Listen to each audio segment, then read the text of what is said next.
En la elección del domingo, un 62% de los chilenos rechazó el contenido del borrador de Constitución. Obviamente, entre esos 8 millones de chilenos hay diferencias en lo que respecta al futuro. Por eso, antes de hablar del futuro, lo primero es determinar lo que esos chilenos que conformaron una mayoría tienen en común. Y ese mínimo común es el rechazo a un texto que representa el proyecto político del gobierno de Gabriel Boric, el fracaso de las ideas en que el gobierno de Gabriel Boric cree y que quedaron plasmadas en el texto. Y esta no es una asociación arbitraria.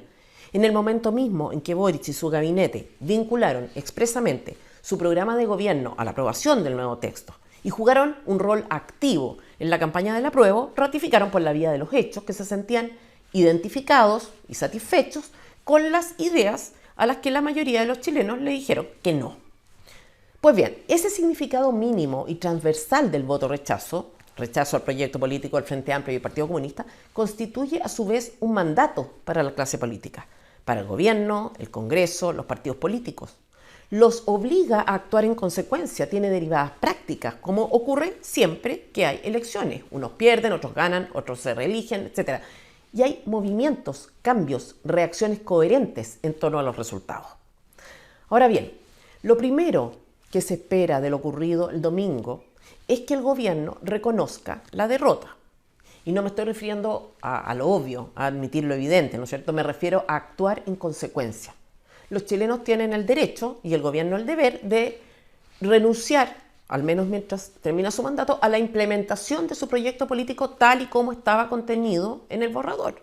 Y por supuesto, a marginarse del debate constitucional, precisamente porque una de las pocas cosas indiscutibles es que su posición resultó perdedora. Como contrapartida, quienes fueron sus adversarios tienen el deber correlativo de exigirle coherencia al gobierno, de pedirle a Boric que sea explícito y claro en la renuncia a la implementación de las ideas que se rechazaron. De manera desconcertante, esto es algo que muy pocos han entendido y que es anterior a cualquier opinión acerca de nuevas o no nuevas constituciones o de tales o cuales mecanismos de cambio.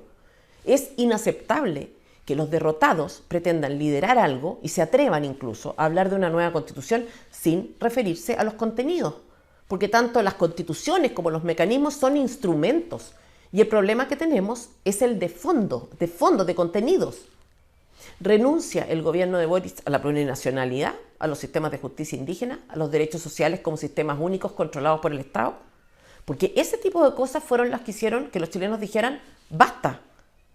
Esta pretensión de avanzar en la redacción de un texto en conjunto con quienes son responsables del intento fallido, sin siquiera pedir definiciones, parece no solo irresponsable, sino que torpe, profundamente torpe. En este sentido, de parte de la derecha, ir a la moneda y reconocerle de facto, porque ese es el significado simbólico que tiene reunirse con el presidente en ese lugar, legitimidad para enfrentar el tema, es desconocer los resultados de la elección que señalaron exactamente lo contrario. Gabriel Boric y su gobierno tienen el mandato constitucional de gobernar. Para eso fue electo y las fuerzas políticas deben respetar ese mandato como un derecho, pero también exigirlo como deber. Lo dijo el propio presidente el día de la elección. Como gobierno tenemos la obligación de atender, esto es textual, las demandas de nuestros compatriotas en su vida diaria. Y así como él dijo eso y entendió eso, los partidarios del rechazo tienen el deber de cobrarle la palabra. ¿Y qué hizo el presidente al día siguiente y su gabinete? Insistir en el tema constitucional. Y quiero reiterarlo porque varios parecen no entenderlo. Esa discusión no puede apurarse y mucho menos radicarse en la moneda, porque la moneda debe enfrentar, como dijo expresamente el presidente la noche del domingo, respuestas y soluciones contundentes a los problemas de, y voy a citar textual de su discurso, inseguridad, violencia en el sur, déficit de vivienda, aumento del costo de la vida, la reactivación de nuestra economía, las eternas listas de espera en salud, la calidad de la educación y las bajas pensiones. En otras palabras, a propósito del fracaso, el gobierno se comprometió a poner el foco en los temas relevantes para los chilenos. Incumplió, está incumpliendo, y la oposición, en lugar de cooperar para que haga lo que tiene que hacer, reinicia el tema constitucional. Y acá hay dos consideraciones fundamentales que hacer. La primera, ¿alguna persona sensata cree que un gobierno está en condiciones de ocuparse al mismo tiempo de gobernar y de liderar un proceso constitucional? Hace pocos días un senador decía que se podía mascar chicle y caminar al mismo tiempo. La analogía es mala y no aplica. Caminar y mascar chicle son actividades automáticas. Los problemas sociales son muchos, muy graves y muy profundos, y hasta ahora no hay propuestas. De hecho, han pasado 5 días y Boris no ha hablado de ninguno de estos temas, de economía, de seguridad, de ninguna de las que él mismo señaló como prioridades. Y lo más grave, parece que nadie está dispuesto a cobrarle la palabra. Parece incluso que nadie entendió el rechazo, al menos como una llamada de atención en este sentido, salvo el mismo, el presidente, que se refirió a este punto precisamente ese día. Los chilenos estamos unidos, apruebo y rechazo, creo yo, en la idea de que estos problemas son en realidad urgencias. Ahora bien, segunda consideración, el único interesado en saltarse el debate de contenidos es precisamente el gobierno. ¿Qué cosa puede ser más cómoda para él que hablar de mecanismos sin enfrentar la cuestión acerca de las ideas que fracasaron? Están cayendo en la trampa, se están dejando arrinconar. Ustedes eran los que debían instalar el relato y en pocos días más estarán, insisto, acorralados si no reaccionan de manera enérgica. ¿Y por qué? Porque no ven con perspectiva, porque creen que la batalla relevante tiene que ver con cuestiones de listas, cupos, proporciones. Y mientras hacen esa pequeña minúscula ganancia en una reunión, el gobierno queda eximido de dar explicaciones y pedir disculpas, porque ustedes, que podían haberlo exigido y debían, le han ayudado a cambiar el foco. Una mayoría abrumadora coincide en que el proyecto político del gobierno plasmado en el texto fracasó y que la solución a los problemas sociales no pueden ser del tipo de las que había en el texto.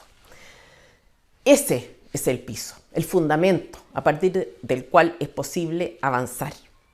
Y a los dirigentes de los partidos de Chile Vamos, que reiteran majaderamente que comprometieron un cambio de constitución, ignoran varios antecedentes que a propósito de los inéditos resultados pueden ser útiles para ponderar los efectos jurídicos y también políticos de su propia propuesta, quiero decirles, en primer lugar, en la primera vuelta de la elección presidencial, su candidato salió cuarto, con un 12,79% de los votos. José Antonio Kast, por su parte, obtuvo un 27,91%. No quiero sacar conclusiones taxativas a partir de esos datos porque en cada elección operan lógicas que no son necesariamente matemáticas o permanentes en el tiempo, pero sirven como antecedentes. ¿Qué pasa si ese 27,91% que obtuvo Kast en primera vuelta es proyectable dentro de los votos totales del rechazo? Estaríamos hablando casi de la mitad de los electores. Y si así fuera, muy probablemente, ustedes no podrían considerarse representantes suyos.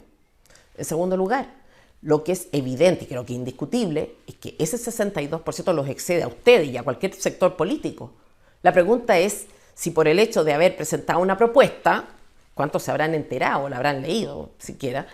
Si es que eso les impone el deber o peor, les da el derecho a arrastrar a 8 millones de personas hacia un camino y en una dirección que perfectamente no interpreta ni siquiera la mitad de los electores. Quizá es absurdo y presuntuoso, además, suponer que todos o la mayoría de los votantes del rechazo lo hicieron en función de una de las tantas propuestas e interpretaciones que circularon previo a la elección. Más aún, yo me pregunto si están conscientes de que la mayoría de los chilenos probablemente no se enteró de eso, ni siquiera los conoce ustedes, no los reconoce por su nombre ni por su cara. Por ahora, el único absoluto es que los chilenos rechazaron un proyecto político y por tanto un tipo de soluciones que representa al gobierno.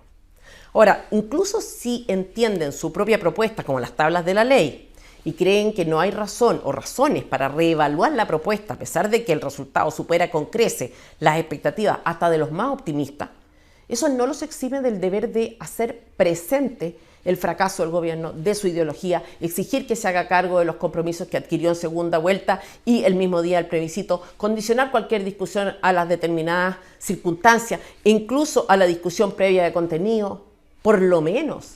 Y no se trata de incumplir compromisos, se trata de no ir más allá de los propios compromisos. Haber estado abiertos a la redacción de una nueva constitución no significa enrolarse con el gobierno, hacerlo a 48 horas de una elección o comprometerse con tal o cual mecanismo o tal o cual tiempo, porque en rigor es discutible incluso que ustedes tuvieran derecho a asumir un compromiso que iba en contra de lo establecido por la Constitución y ratificado en el mismo plebiscito de entrada, que ofreció un apruebo en determinadas condiciones, como decíamos, no un apruebo indefinido. Entonces, Lo que pasa es que los partidos políticos reciben financiamiento cuando hay elecciones y acceden a cargos de elección popular. Y justamente por eso están desde ya armando listas, buscando candidatos, porque ellos no pierden nada con eso. Por mi parte, decirles lo que veo en la calle: una molestia profunda, un descontento, una sensación de que el árbitro les está robando el partido. Todos queríamos celebrar el 18 de septiembre en paz, disfrutar de un tiempo de menos polarización. El gobierno, el Partido Comunista con niños en la calle y Chile Vamos con esa lucidez que lo caracteriza, lo están haciendo imposible. Reaccionen. La ciudadanía se está organizando y por lo que veo creo que tiene una capacidad de daño mortal hacia los partidos.